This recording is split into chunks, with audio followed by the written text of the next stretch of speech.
No te parece, Sara, que está siendo una ceremonia muy emocionante, ¿verdad? Emotiva. Sí, La sociedad extremeña está más viva que nunca. Esto lo demuestra pues, hoy, aquí, por ejemplo, en esta ceremonia de las medallas de Extremadura, que desde el 86 va ligada al pueblo extremeño. Es el sentir de esta comunidad, porque a fin de cuentas somos los propios extremeños quienes proponemos estas medallas. Además es por ello por lo que este año será un extremeño ilustre quien en representación de la sociedad extremeña se dirija a todos nosotros representando a este pueblo con una sola voz. Pero una voz muy especial, la de un hombre que nació aquí, ha viajado y ha hecho viajar a cientos de miles de lectores con los que ha compartido sus historias inmortales. Luis Landero, Medalla de Extremadura 2005. Adelante.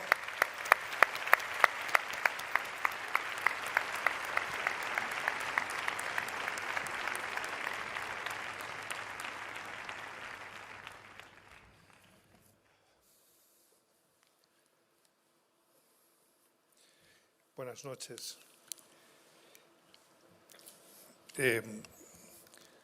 Presidente Guillermo Fernández Vara, autoridades, señoras, señores y sobre todo amigos todos, ¿no?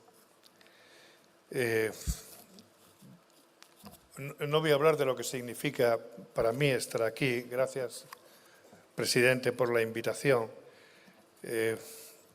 Bueno, enhorabuena, ¿no?, a los que han recibido la medalla, tanto por recibirla como por los méritos y el talento que los ha hecho acreedores, ¿no?, a este inolvidable galardón.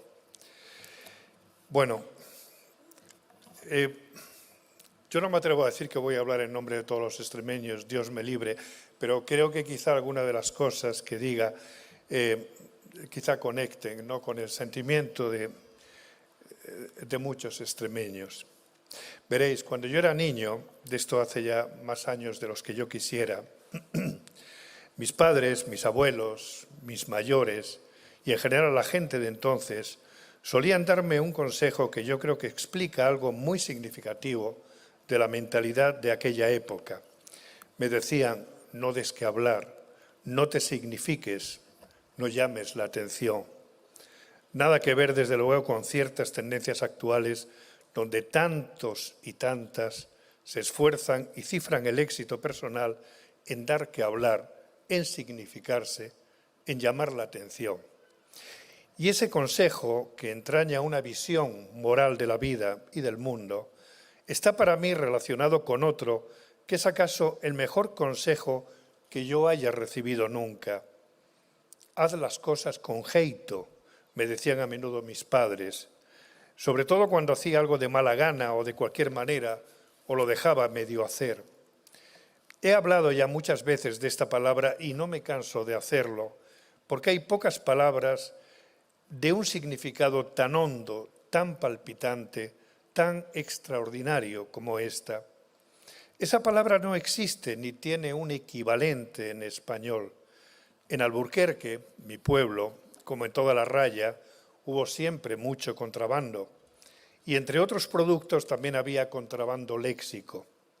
Era un gusto oír a aquella gente en una graciosa mezcla babélica donde a menudo el español ponía la letra y el portugués la música. Pues bien, jeito es una palabra tomada del portugués, de jeito, que significa disposición, actitud, gesto, modo, manera con que se hacen las cosas. Esa palabra es una construcción semántica maravillosa, comparable a una catedral. Es el resultado de muchos siglos de vida, de civilización, de refinamiento moral y cultural. De la misma raíz proviene el gallego xeitoso, gracioso, gentil. Hacer las cosas con jeito es, por consiguiente, hacer las cosas bien, con gracia, con gentileza, con cuidado y esmero, y no tanto por un interés inmediato, sino porque sí, por el gusto de hacerlas bien, por el orgullo del trabajo bien hecho, por la satisfacción de poner lo mejor de uno mismo en lo mínimo que se haga, como dice Pessoa. ¿No habéis visto en el campo esas paredes de piedra seca construidas por gente anónima muchos años atrás? Yo vi levantar algunas en mi infancia y recuerdo el cuidado con que el artesano, casi orfebre, elegía y encajaba las piezas. Cualquier pared medianamente sólida habría servido para acercar una tierra, pero no. Había que hacer las cosas con arte, con finura, con geito. Ese era el añadido que confería brillo al instante, que hacía único e irreemplazable al artífice. Con geito se tejían los pobres sus humildes capotes de juncos para protegerse de la lluvia y que tenían un empaque de capas pluviales en día de gran liturgia, o los garlitos para pescar en los regatos, cuyo diseño y pompa parecían más hechos para atrapar tritones y sirenas que no los insignificantes bordallos y colmillejas que se estilaban por allí. Eso es el geito, el niño que juega en soledad y se esmera en lo suyo, sin necesidad de ser mirado ni admirado, nos resulta jeitoso.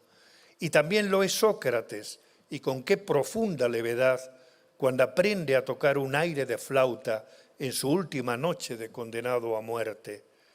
¿Por qué, maestro, si vas a morir en breve? Por el gusto de saber algo más antes de morir, fue la respuesta de Sócrates.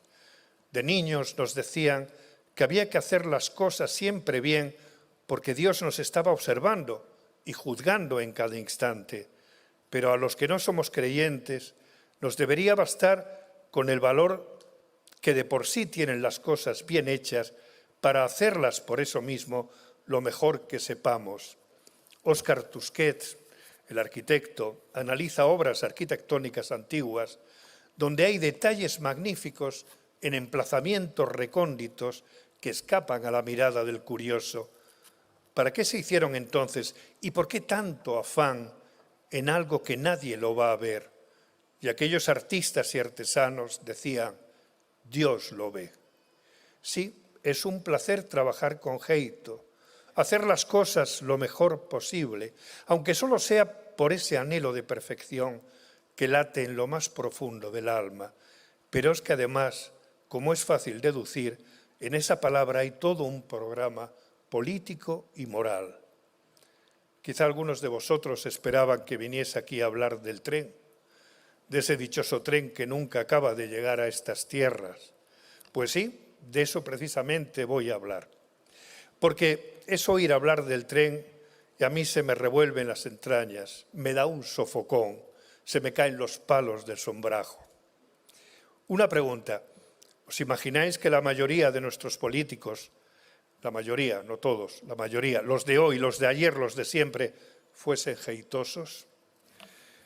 No hace falta decir que si algo así fuese posible, hace tiempo que habría un tren digno para Extremadura. No hablo de un AVE, solo digo un tren digno, pero no. Extremadura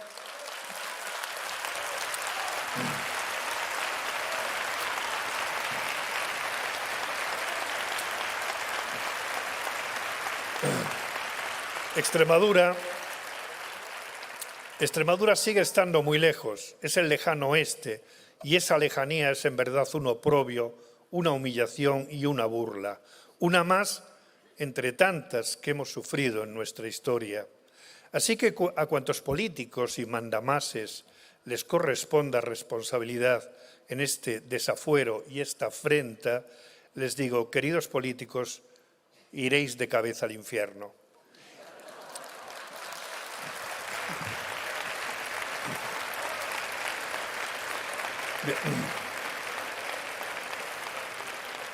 Iréis de cabeza al infierno, pero no por haber sido perezosos, bebedores o puteros o codiciosos o serviles o cobardes o descreídos. No, eso Dios lo perdona. Iréis al infierno por no haber traído a Extremadura el tren que Extremadura se merece. Bueno.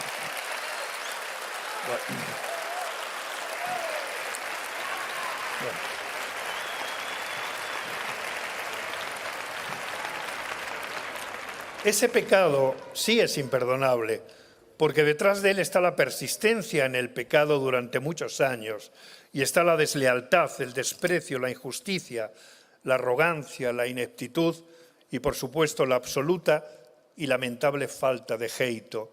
Queridos políticos, en confianza y cordialmente, sois unos canallas.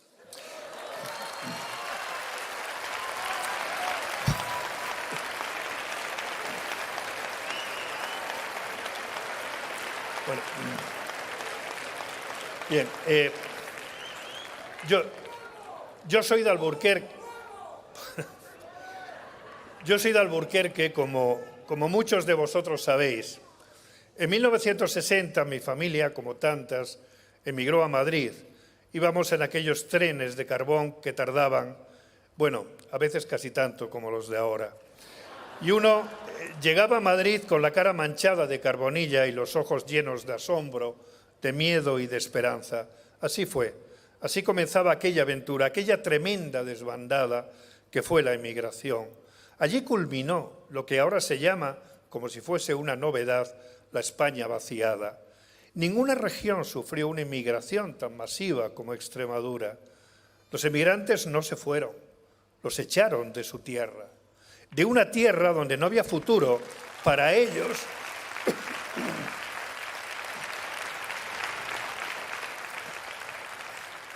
de una tierra donde no había futuro para ellos ni para sus hijos y donde por eso mismo eran poco menos que forasteros, forasteros en su propia tierra. Recuerdo que una vez, hace muchos años, un librero de Cáceres, siento no recordar su nombre, que tenía su librería en la Plaza Mayor, me dijo: los extremeños no tenemos pasado. Y todo eso, señalé yo la ciudad antigua, ese pasado no es nuestro, dijo él, sino de los dominadores, de la aristocracia y la púrpura que señoreó aquí y esquilmó estas tierras. Queridos políticos de la edad contemporánea, es decir, de los siglos XIX y XX, todos los que fuisteis responsables y cómplices con la aristocracia y con la púrpura del abandono de estas tierras, donde tantas indignidades sociales se han dado cita, escuchadme desde el infierno. Los que fueron los sacamantecas, los hombres del saco, las pantarujas, los cocos y camuñas para los niños, lo habéis sido vosotros para los mayores.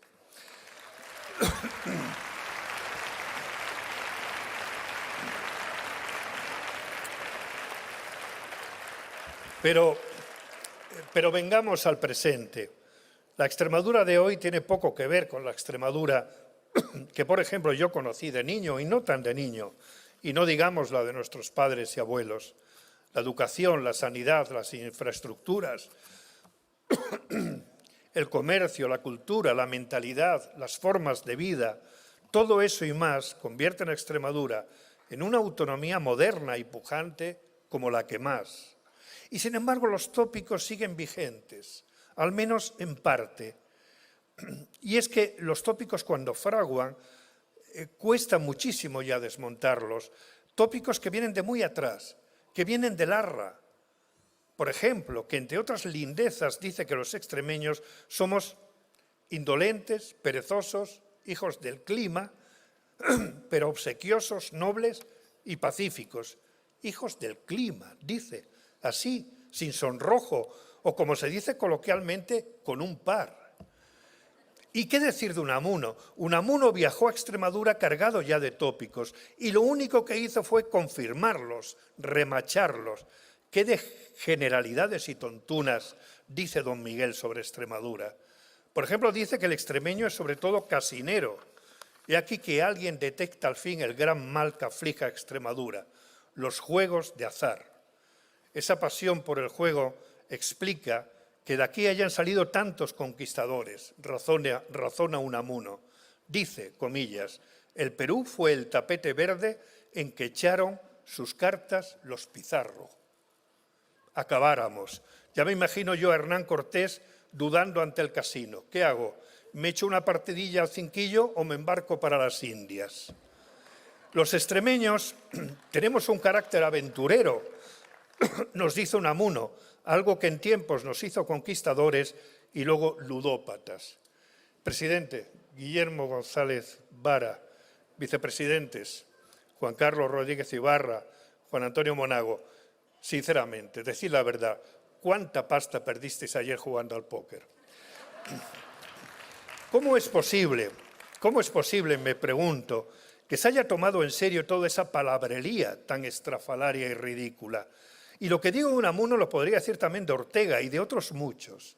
Eso sí, siempre hay unos elogios acerca de nosotros. Elogios también tópicos y huecos, que están ahí como para compensar los daños. Los tópicos son hijos de la pereza mental y de la estupidez.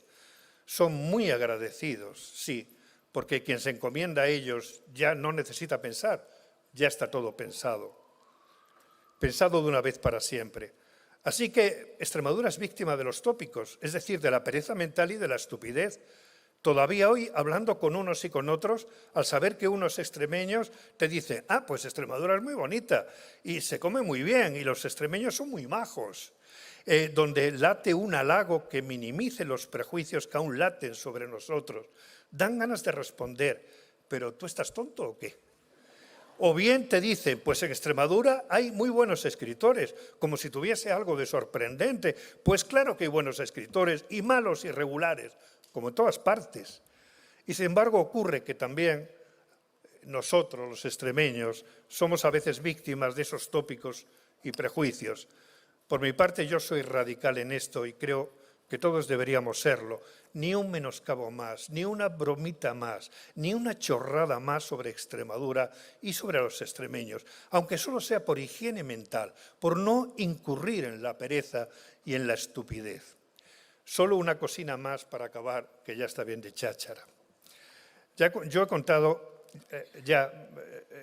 muchas veces, con mucho orgullo, que yo nací en una familia campesina.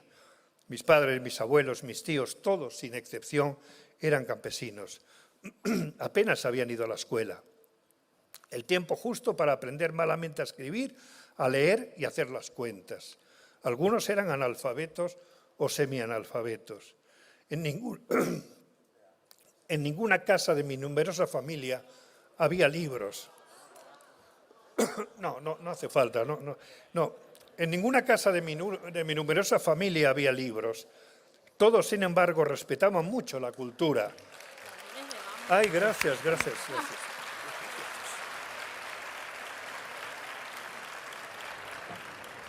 Gracias.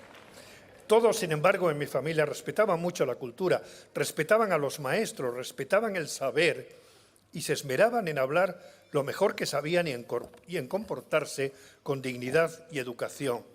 Pocas veces he conocido a gente tan digna y educada como los viejos campesinos.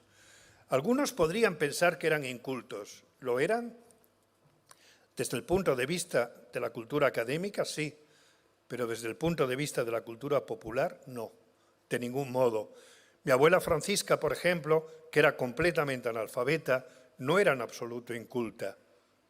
Había recibido, y ella lo había atesorado con fervor y talento, el legado de sus antepasados, porque así es como se transmite la cultura popular, y más aún la campesina, oralmente, de padres a hijos, de generación a generación, para que de ese modo no se pierda el caudal de sabiduría y de valores y de experiencia acumulado durante siglos. Pues bien, yo recibí parte de ese legado oral, esa especie de libros hablados, y junto con ellos me llegó la música, la maravillosa música de nuestra lengua, la lengua popular, no la vulgar, sino la popular, que es donde más brilla el genio creativo del idioma. Qué bien se hablaba en mi familia campesina, daba gusto escucharlos. Y cuántas historias, canciones, versos, adivinanzas y sucesos y anécdotas del pasado sabían, y qué bien los sabían contar, porque lo habían aprendido de sus mayores y estos a su vez de los suyos durante siglos, de modo que esa lengua venía rebotando desde los tiempos de Cervantes y de más atrás, y cada generación la iba puliendo y ensanchando según las necesidades de los nuevos tiempos. Mi modelo de buena escritura literaria, la mejor y la más brillante y emotiva, es la que sabe mezclar el lenguaje popular con el lenguaje culto. Así está escrito el Lazarillo o el Quijote, sin ir más lejos. En cualquier caso, mi mejor maestro literario ha sido y es el lenguaje popular que escuché de niño a mi familia y a la gente del pueblo. Sin ese legado yo no sería escritor, o al menos el escritor que soy. Y luego de adolescente comencé a devorar libros con la misma pasión y el mismo asombro con que escuchaba de niño las historias habladas de mis mayores, de modo que me considero muy afortunado porque alcancé a recibir el doble legado de la cultura oral y de la escrita. Una y otra me han regalado 3000 años de cultura, es decir, la memoria de la tribu a la que pertenecemos. Junto a mi familia, esa es mi más honda y verdadera identidad, ahora que se manosea tanto esa palabra. Sin esa memoria no somos nada, somos huérfanos, abandonados a la intemperie y a los caprichos de la actualidad, donde casi todo es simpleza, tópicos y palabrería. Así que me permito disentir con el librero de Cáceres. Es cierto que nuestro pasado es en parte el que nos dejó la púrpura y la aristocracia, y que es magnífico, por cierto, y es un pasado espléndido, pero también está el pasado del pueblo, en el sentido más noble de la palabra, cuyo legado intangible es para mí aún más significativo, más hondo y más vital, porque es la cultura popular, que es donde mejor late el corazón inmortal de la tribu. Y en fin, mientras llega y no llega el tren, seamos jeitosos y rindamos homenaje a nuestros antepasados, a nuestros queridos antepasados, a los que les tocaron vivir tiempos más duros que los nuestros y cuyo legado forma parte del patrimonio y de los valores de esta tierra extremeña. Y hay un motivo más para quererla y sentirse orgulloso de ella. Y que viva Extremadura, coño.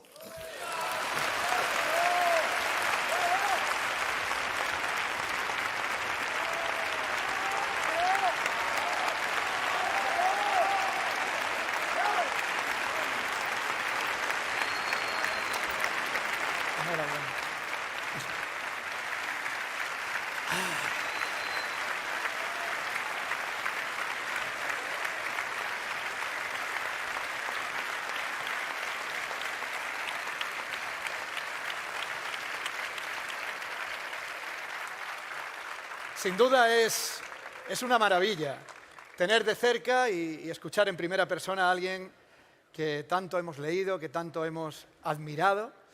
Con usted, don Luis, hemos soñado, hemos vivido otras vidas y hemos reído mucho. Y es verdad. Así que muchas gracias por compartir todo eso con nosotros. Gracias. Gracias.